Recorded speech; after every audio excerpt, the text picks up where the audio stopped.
देखिए विंदी चैनल में आप सभी का स्वागत है। तो दोस्तों आज के इस वीडियो में मैं आप सभी को यूपीएससी असिस्टेंट प्रोफेसर के प्रैक्टिस टेस्ट की बात करने वाली हूं। तो जीके के हमने 13 प्रैक्टिस टेस्ट पेपर सॉल्व कर लिए हैं। तो आज जो है मैं आप सभी को प्रैक्टिस टेस्ट 14 जो है सॉल्व करवाने वाली हूँ और बाकी जितने 13 के लिंक हैं वो आपको डिस्क्रिप्शन बॉक्स में मिल जाएंगे। इसके अलावा मेरे चैनल की प्लेलिस्ट भी आप चेक कर सकते हैं, वहाँ भी आपको जीके के प्रैक्टिस टेस्ट एक साथ मिल जाएंगे। तो चलिए आज हम प्रैक्टिस टेस्ट 14 करेंगे, जिसमें आपके प्रश्न कुछ इस प्रकार से हैं। तो पहला प्रश्न है, CD रोम का पूर्ण रूप है। तो इसका जो फुल फॉर्म आएगा वो होगा compact disc read only memory. अगला प्रश्न है, निम्नलिखित में से कौन सा डेटा हायरार्की का आरोही क्रम है। तो इसका सही उत्तर है bit, byte, field, record, file, database. अगला प्रश्न है, www किस मॉडल पर आधारित है। तो ये जो है क्लाइंट सर्वर पर आधारित है। इसके लिए क्लाइंट और सर्वर दोनों का होना जो है जरूरी होता है। अगला प्रश्न है, निम्नलिखित में से किस में अनुसंधान की पद्धति का विस्तृत विवरण अपेक्षित है। तो इसका सही उत्तर है शोध प्रबंध, यानी कि लघु शोध प्रबंध। अगला प्रश्न है, अनुसंधान आचार का अनुसंधान की किन आवश्यक अवस्थाओं के साथ बहुधा प्रत्यक्ष संबंध होता है। तो इसका जो सीधा संबंध पूछा गया है किन अवस्थाओं के साथ संबंध है, तो इसका ऑप्शन है बी, समस्या प्रतिपादन और अनुसंधान निष्कर्षों को प्रतिवेदित करना। अगला प्रश्न है, चिंतन शिक्षण है। तो चिंतन शिक्षण जो है वो है समस्या केंद्रित। तो चिंतन यानी चिंता करना, तो ये समस्या ही हो गई। अगला प्रश्न है, विश्व जल दिवस 2022 का मुख्य विषय क्या है। तो इसका सही उत्तर है भूजल अदृश्य को दृश्य बनाना। तो देखिए जितने थीम हैं वो तो आप ज़रूर कर लीजिएगा, जो इस साल के जितने भी थीम हैं उनको ज़रूर याद कर लीजिएगा। तुम्हारा अगला प्रश्न है, शीतकालीन ओलंपिक खेल 2022 किस शहर में आयोजित हुआ। तो इसका सही उत्तर है ये जो है बीजिंग में इसका आयोजन किया गया। अगला प्रश्न है, समुदायों का पूर्ण क्रम जो क्रमशः एक निश्चित स्थान पर बदलता है कहलाता है। तो ये कहलाता है सीयर। अगला प्रश्न है, निम्नलिखित में से कौन सा युग्म सुमेलित नहीं है। तो इसका सही उत्तर है अम्ल, जो ये है नाइट्रिक एसिड, ये सही सुमेलित नहीं है। बाकी सारे सुमेलित जो है वो सही है, क्योंकि बात करते हैं हम इसके जो अम्ल वर्षा है वो नाइट्रिक एसिड के कारण नहीं बल्कि सल्फर डाइऑक्साइड के कारण होती है। तो इस चीज़ को ध्यान में रखिएगा कि अम्ल वर्षा का जो कारक है वो नाइट्रिक एसिड नहीं सल्फर डाइऑक्साइड है। ओके, तो यहाँ अगला क्वेश्चन है, धुआं में आंखों को प्रभावित करने वाले कौन सा शक्तिशाली उत्तेज्य होता है। तो इसका सही उत्तर है option D, peroxy acetyl nitrate.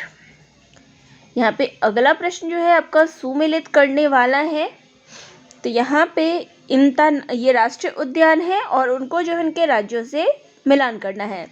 तो इंतान की जो है वो नागालैंड में है, बेतला जो है झारखंड में है, केबुल लामजाओ तो ये जो है मणिपुर में है, गुइदी जो है वो तमिलनाडु में है। तो ये कुछ इस प्रकार से मिलान होगा, देख लीजिएगा और अलग से भी राष्ट्रीय उद्यानों को याद कर लीजिएगा, क्योंकि ज़रूरी नहीं प्रश्न यही से पूछे जाए, इस प्रकार के आ सकते हैं। अगला प्रश्न है, सुल्तानपुर बर्ड सेंचुरी स्थित है। तो ये स्थित है गुड़गांव में। अगला प्रश्न है, लीलावती के लेखक थे। तो लीलावती जो है वो उसके लेखक थे भास्कर आचार्य। पुस्तक और लेखकों के नाम भी आप याद कर लीजिएगा। अगला प्रश्न है, कांग्रेस और मुस्लिम लीग के बीच प्रसिद्ध लखनऊ समझौते पर हस्ताक्षर हुआ था। तो ये हस्ताक्षर हुआ था 1916 ईस्वी में। अगला प्रश्न है, गांधी इरविन समझौते के हस्ताक्षरित होने में किसने महत्वपूर्ण भूमिका निभाई थी? तो इसमें महत्वपूर्ण भूमिका निभाने वाले थे तेज बहादुर सप्रू। अगला प्रश्न है, किसने सर्वप्रथम यह स्थापित किया कि सभी ग्रह सूर्य की परिक्रमा करते हैं? तो ये निकोलस कोपरनिकस के द्वारा जो है बताया गया। अगला प्रश्न है, इसको सुमेलित करना है, तो कौन सा सुमेलित सही नहीं है? तो वो है मांडव पहाड़ियाँ, महाराष्ट्र। ये जो है सुमेलित सही नहीं है। तो जो मांडव पहाड़ियाँ हैं वो महाराष्ट्र में स्थित नहीं है, बल्कि ये गुजरात में स्थित है। यहाँ मैं आपको सही उत्तर भी बता देती हूँ, ये गुजरात में स्थित है, तो इसको ध्यान में रखिएगा। अगला प्रश्न है, भारत के संविधान के किस अनुच्छेद के अंतर्गत भारत का उच्चतम न्यायालय नागरिकों के मूल अधिकारों के प्रवर्तन के लिए विभिन्न रीट जानकारी करने का अधिकार रखता है? तो इसका सही उत्तर है अनुच्छेद 32 के अंतर्गत। अगला प्रश्न है, संविधान के किस अनुच्छेद के अंतर्गत न्यायालयों द्वारा संसद की कार्यवाहियों की जांच करना प्रतिबंधित किया गया है? तो इसका सही उत्तर है अनुच्छेद 122 के अंतर्गत। अगला प्रश्न है, सर्वोच्च न्यायालय का न्यायाधीश अपना पद त्याग सकता है पत्र लिखकर, तो वह किसको पत्र लिखेगा? राष्ट्रपति को। अगला प्रश्न है, स्वतंत्र भारत की प्रथम औद्योगिक नीति की घोषणा की गई थी? तो ये घोषणा की गई थी 1948 में। हमारा अगला प्रश्न है, बंधुआ मजदूर उन्मूलन अधिनियम किस वर्ष में स्थापित किया गया? तो ये स्थापित किया गया था 1975 ईस्वी में। अगला प्रश्न है, शैक्षणिक संस्थानों में आने वाले छात्रों को जितनी बाधाएं आएगी उतनी अपेक्षाएं जो है समाज से भी होगी।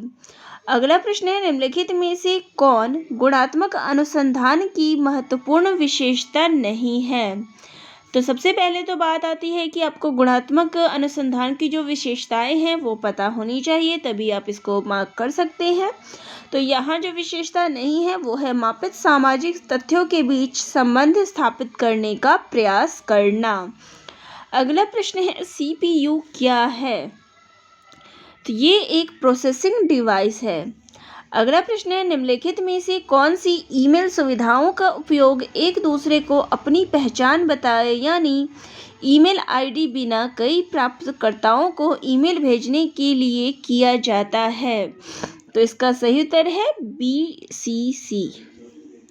अगला है, हाल ही में किसने 44वें शतरंज ओलंपियाड के लिए ऐतिहासिक मशाल रिले का शुभारंभ किया? तो ये किया था नरेंद्र मोदी जी के द्वारा किया गया था। अगला है, हाल ही में उन्मेष अंतर्राष्ट्रीय साहित्य महोत्सव का आयोजन कहाँ किया गया था? तो ये शिमला में किया गया था। अगला प्रश्न है, अप्रैल 2022 में किसे वर्ष 2021 के 31वें सरस्वती सम्मान के लिए चुना गया? तो वो है रामदर्श मिश्र को जो है चुना गया था। तो इनको जो है उनकी रचना मैं तो यहाँ हूँ कविता संग्रह के लिए चुना गया। तो इनकी कविता भी पूछी जा सकती है, तो ध्यान में रखिएगा कि किस विषय के लिए। तो सबसे पहली चीज़ 31वां सरस्वती सम्मान प्रोफेसर रामदर्श मिश्र को उनकी कविता मैं तो यहाँ हूँ के लिए दिया गया। तो चलिए, ये थे आज के 30 प्रश्न जो कि प्रैक्टिस टेस्ट 14 से थे। तो आप सभी को ये कैसे लगे कमेंट करके ज़रूर बताइएगा। आपको भी किसी विषय में कोई भी परेशानी हो तो वह भी कमेंट करिएगा, ताकि वीडियो के माध्यम से मैं आपकी उस समस्या का समाधान कर सकूं। और वीडियो अगर अच्छी लगी हो और मेरे चैनल पे नए हो तो सब्सक्राइब भी ज़रूर कर लीजिएगा। धन्यवाद।